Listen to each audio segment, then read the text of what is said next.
Hi, Maddie. Guess what time it is? It's time for Grammy Gal's Goodnight Tales. And tonight, I'll be reading for you The Wild Things by Maurice Sednak.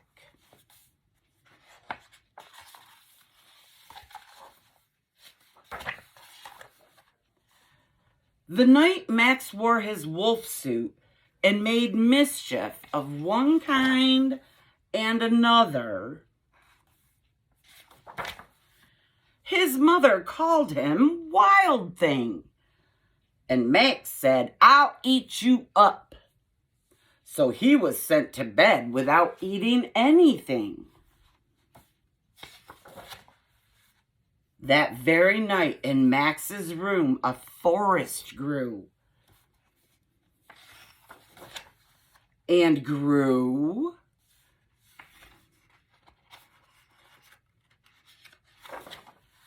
And grew until his ceiling hung with vines and the walls became the world all around. It's like a jungle.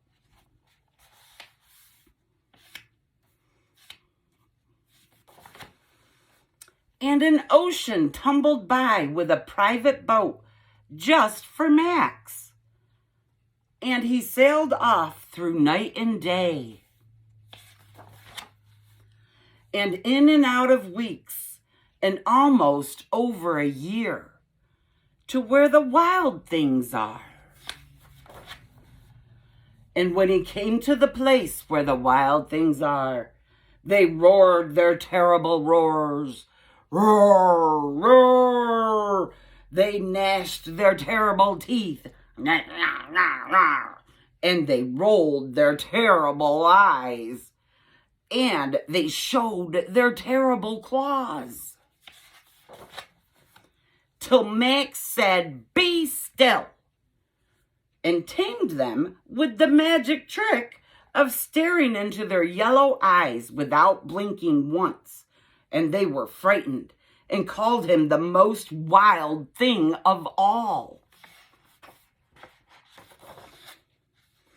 And made him king of all the wild things. And now, cried Max, let the rumpus begin.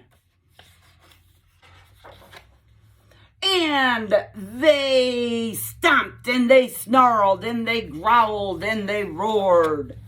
And they swung through trees. Roar! And they carried Max upon their shoulders in a big parade. "Now stop," Max said, and sent the wild things off to bed without their supper. And Max, the king of all wild things, was lonely and wanted to be somewhere where someone loved him best of all. Then, all around, from far away, across the world, he smelled good things to eat. So he gave up being king of where the wild things are.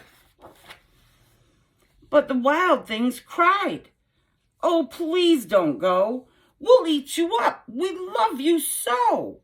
And Max said no. The wild things roared their terrible roars, roar, and gnashed their terrible teeth, and rolled their terrible eyes, and showed their terrible claws. But Max stepped into his private boat, and he waved goodbye. And sailed back over a year, and in and out of weeks, and through a day. And into the night of his very own room, where he found his supper waiting for him. And it was still hot. The end. I hope you enjoyed that story, and I hope you have a wonderful night. I love you.